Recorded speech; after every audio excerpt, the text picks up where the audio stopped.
பாசம் கனெக்ட் நேயர்களுக்கு வணக்கம்.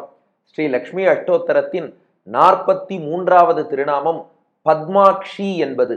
இலங்கையிலே அசோகவனத்துல சீத்தையை சேவிச்சுட்டு ராமபிரான்ட்ட திரும்பி வரார் ஹனுமான்.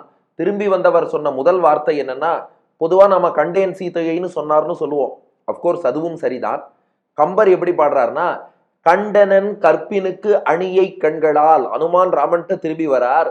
திரும்பி வந்ததும் சொன்னாராம் கண்டனன்னார். கண்டனன்னா பார்த்துட்டேன். கண்டனன்னு சொல்லிட்டாலே அங்க சீத்தை பாதுகாப்பாக இருக்கிறாள்னு அர்த்தம். கண்டனன் ஏன்னா அவளை தேடித்தான் அனுப்பியிருக்க. எப்படி அந்த ஒரே வார்த்தை கண்டனன் பார்த்துட்டேன்னார். ஆனா சீத்தை இருக்கிறது முக்கியம் இல்லை, கற்போடு இருக்கிறாளா என்பது தெரிய வேண்டும் அல்லவா? ஏன்னா நமக்கு உயிரை விட மானம் தான் முக்கியம். அதை அடுத்து சொல்லணும். அடுத்த வார்த்தை போட்டார் ஹனுமான், கற்பினுக்கு அணியை. கற்போடு இருக்காளாவது சீத்தையை பற்றி இந்த கேள்வியே வேண்டாம். கற்புக்கே ஒரு அணிகலனாக இவளோடு இருப்பதால் கற்பு பெருமை பெறுகிறது. கற்பால் சீதைக்கு பெருமை இல்லை, சீதையால் தான் கற்பு நெறியே பெருமை பெறுகிறது. அப்போ கற்புக்கு ஒரு அணிகலனாக கற்புக்கு இவள் பெருமை சேர்க்கிறாள். அப்படிப்பட்ட கற்பினுக்கு அணியை கண்டேன். அடுத்து ஒரு வார்த்தை சொல்றார் ஹனுமான், கண்களால்னார். இந்த கண்களால்ங்கிறதுக்கு பலவிதமாக பலர் அர்த்தம் சொல்றா. நம் ஆச்சாரியர்கள் சுவையாக ஒரு அர்த்தம் சொல்கிறார்கள். அது என்னன்னா, பொதுவா இங்க கண்களால்னு தனியா சொல்ல வேண்டிய தேவை கிடையாது. என்ன காரணம்னா, கண்டனன்னு முதல் வார்த்தை ஹனுமான் சொன்னார் இல்லையா? கண்டனன்னாலே கண்ணால பார்த்தேன்னு தான் அர்த்தம். ஹனுமான் இதுவரை சீத்தையை அவ்வளவு தூரம் நேர பார்த்ததில்லை. ராவணன் இலங்கையை நோக்கி அபகரித்து செல்லும் போது புஷ்பக விமானத்துல பார்த்திருக்கார். அது மூவிங்ல பார்த்தது அவ்வளவு தூரம் சரியா சேவிக்கல. அடுத்து ராமன் சில அடையாளங்கள் சொல்லி இருந்தாலும் கூட இப்போ சீத்தை இலங்கையிலே ரொம்ப மெலிஞ்சு போயிருக்கா, ரொம்ப அழுக்கு படிந்த ஒரு நிலையிலே இருக்கிறாள். அதனால கலைந்த கூந்தல், கண்ணீரில் தோய்ந்த கண்கள், வாடிய முகம், அப்படி இருக்கக்கூடிய சீத்தையை ராமன் சொன்ன அடையாள சீத்தையை வைத்து கொண்டு இந்த அசோகவன சீத்தையை கண்டுபிடிப்பது ரொம்ப கஷ்டம். எல்லாத்துக்கும் மேல இவரும் இது வரைக்கும் பார்த்ததில்லை. அப்போ கண்டனன் பார்த்துட்டேன்னு சொன்னார். கற்பினுக்கு அணியை, கற்புக்கே அணிகலனா இருக்கான்னு சொன்னார். ஆனா இவர் சீத்தையத்தான் பார்த்தாரா வேறு யாரையாவது பார்த்துட்டாராங்கிற சந்தேகம் ராமன் திருவுள்ளத்துல இருக்கும். அதனால ஹனுமான் என்ன சொன்னாரா, நீங்க சந்தேகமே பட வேண்டாம், நான் சீத்தையைத்தான் பார்த்தேன். சீத்தையத்தான் பார்த்தேன் எப்படி உறுதியா சொல்றேன்னா, கண்டனன் கற்பினுக்கணியை கண்களால். இங்க கண்களால்ங்கிறது ஹனுமானுடைய கண்களை சொல்லலையாம், சீத்தையின் கண்களை சொல்றாராம். அவளைத்தான் பார்த்தேன், கற்புக்கு அணிகலனாகத்தான் இருக்கிறாள், அவள்தான் சீத்தை. எதை வச்சு சொல்றேன்னா, கண்களால். அவ கண்களை பார்த்தேன். இது நிச்சயமா சாதாரண மனித பெண்களுக்கு இப்படிப்பட்ட கண்கள் இருக்காது. சாக்ஷாத் மகாலட்சுமி தாயாருக்கு மட்டும்தான் அந்த அகன்ற தாமரை போல் குளிர்ந்திருக்கக்கூடிய அந்த அழகான ஒளி வீசக்கூடிய அருள் மழையை சுரக்கக்கூடிய அந்த கண்கள் என்பது தாயாருக்கு மட்டும்தான் இருக்கும். பகவானே, தாமரை கண்ணன்னு பெயர் பெற்ற உனக்கு கூட, ராமனை சேர்த்து சொல்லிட்டாராம் ஹனுமான், உனக்கு கூட அவ்வளவு அழகான கண்ணு கிடையாது.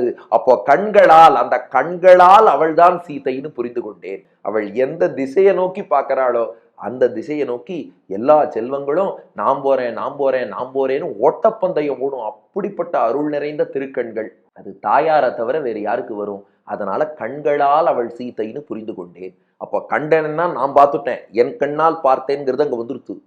கற்பினுக்கு அணியை கற்போடு இருக்கா.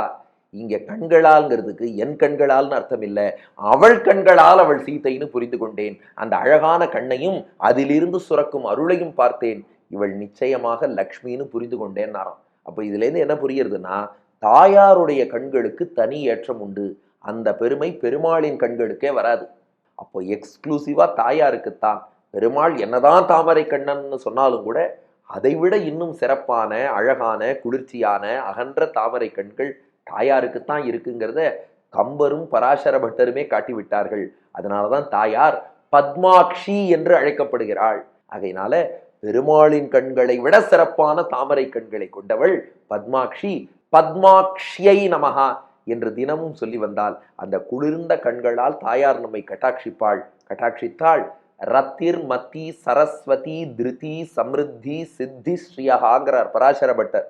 என்னென்னலாம் கிடைக்கும்னா, ரதிஹி ஆனந்தம் கிடைக்கும், மதிஹி நல்ல ஞானம் கிடைக்கும், சரஸ்வதி பேச்சாற்றல் கிடைக்கும், திருதிஹி மன உறுதி கிடைக்கும், சமிருத்திஹி செல்வ செழிப்பு கிடைக்கும், சித்திஹி எல்லாத்திலையும் வெற்றி கிடைக்கும், ஸ்ரீஹி செல்வம் உட்பட எல்லா வளங்களும் நிறையும்.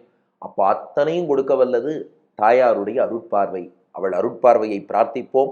ஸ்ரீரங்கநாச்சியாரை வணங்குவோம். பத்மாட்சியை நமகான்னு சொல்வோம். ஸ்ரீ லக்ஷ்மி அஷ்டோத்தரத்தின் 44வது திருநாமம் பத்மசுந்தரி என்பது.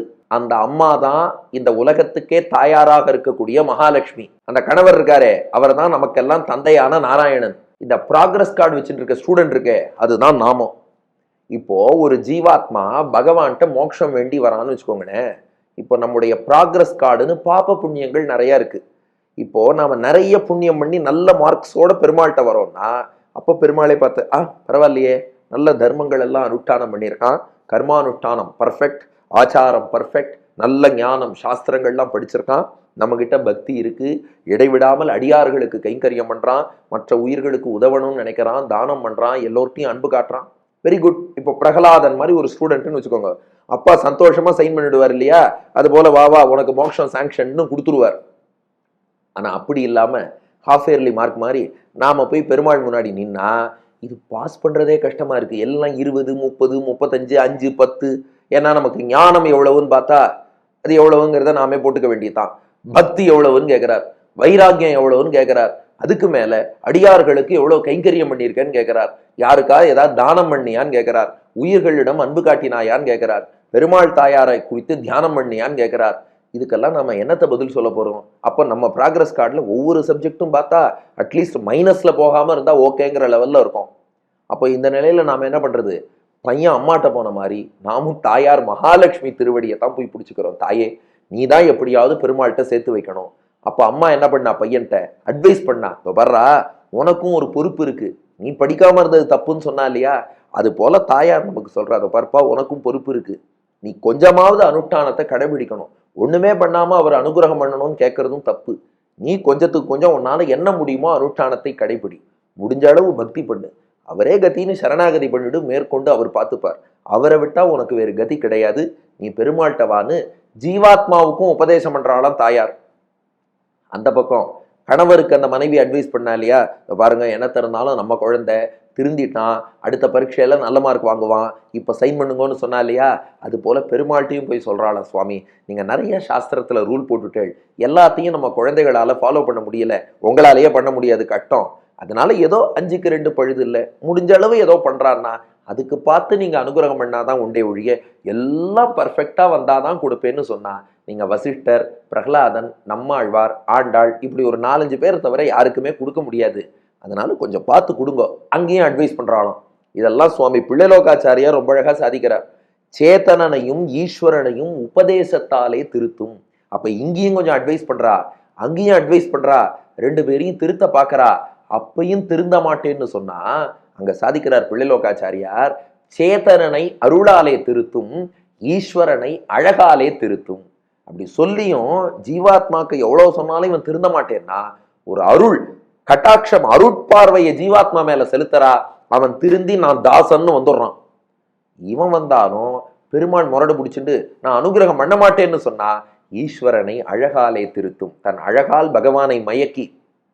இதை தயவு செஞ்சு உலகியல் கண்ணோட்டத்தில் பார்க்க வேண்டாம், தெய்வீகமான நிலையில் தான் பார்க்க வேண்டும். அதனால பகவானையே மயக்கி நமக்கு அவர் அனுகிரகம் பண்ணும்படியாக பண்ணிடுறாளாம். அப்போ நம்மை அருளால் திருத்துகிறாள், பெருமாளை அழகால் திருத்துகிறாள். பெருமாள் ஏதாவது நம்மளை தண்டிக்கணும்னு நினைக்கும் போது, கோதாதேவியே உன் புருவத்தை நீ நெரித்தால் போதும், பெருமாள் அப்படியே உனக்கு கட்டுப்பட்டு தண்டிக்கணும்னு நினைச்ச பக்தனுக்கு கூட அனுகிரகம் பண்ணிடுவாருங்கிறார். அப்படி பகவானை கட்டுப்படுத்தக்கூடிய அந்த அழகு, அதுல பெருமாளை இருக்கக்கூடிய திருமேனியோடு இருக்கா இல்லையா, அப்படி இருந்தாதான் அவளுக்கு பெருமாள் கட்டுப்பட்டு அனுகிரகம் பண்றார். ஈஸ்வரனை அழகாலே திருத்தும் அப்படிப்பட்ட அழகான திருமேனியோடு விளங்குவதால் தான் பத்மசுந்தரி என்று தாயார் அழைக்கப்படுகிறாள்.